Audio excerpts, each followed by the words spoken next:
ముఖ్యంగా రైతాంగం చెప్పింది నీటి తీరువ సంఘాలు ఉండేవి, అవి రద్దు చేశాడు. ఆ వ్యవస్థను చంపేశాడు జగన్. కూటమి ప్రభుత్వం రాగానే నీటి తీరువ సంఘాల్ని పునరుద్ధరణ చేస్తాం. అలాగే వాటికి ఎన్నికలు పెట్టడం మానేశారు.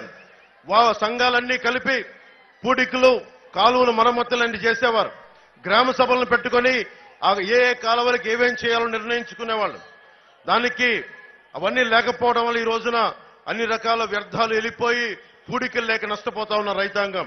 రైతులు పెట్టుబడి ఖర్చులు పెరిగిపోయినాయి.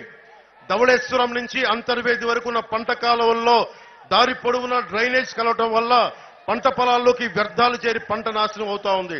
దిగుబడులు తగ్గిపోయాయి. నేను ఆ నీటి తీరువ సంఘాలని పునరుద్ధరణ చేసి ఆ జరుగుతున్న నష్టాన్ని మేము కట్టడి చేస్తాం. మద్దతు ధర ఇప్పించే బాధ్యత జనసేన, టీడీపీ, భారతీయ జనతా పార్టీ ప్రభుత్వం తీసుకుంటుంది. పండిన పంట ఈ రోజున వైసీపీ పండిన పంటకి కొన్నా కానీ డబ్బులు ఎప్పుడు ఇస్తున్నారో తెలియని పరిస్థితి. మేము మీకు సకాలంలో అందించే పరిస్థితి మేము తీసుకొస్తాం.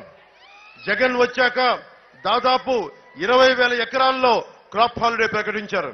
క్రాప్ హాలిడే ప్రకటించడం అంటే సమ్మె చేయటం.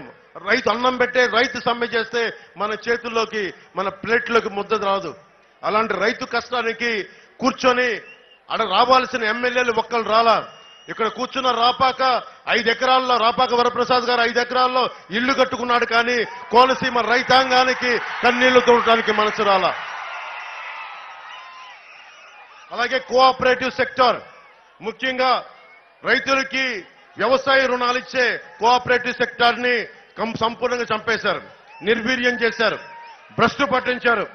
ఒకప్పుడు దాతలను చైర్మన్ గా, డైరెక్టర్లుగా ఎన్నుకునేవాళ్ళు.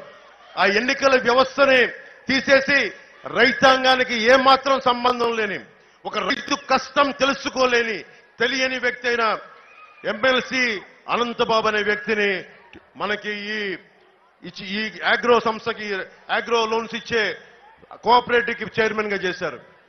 అనంతబాబు అనే వ్యక్తి మీ గురించి మీకు తెలుసు. తన కింద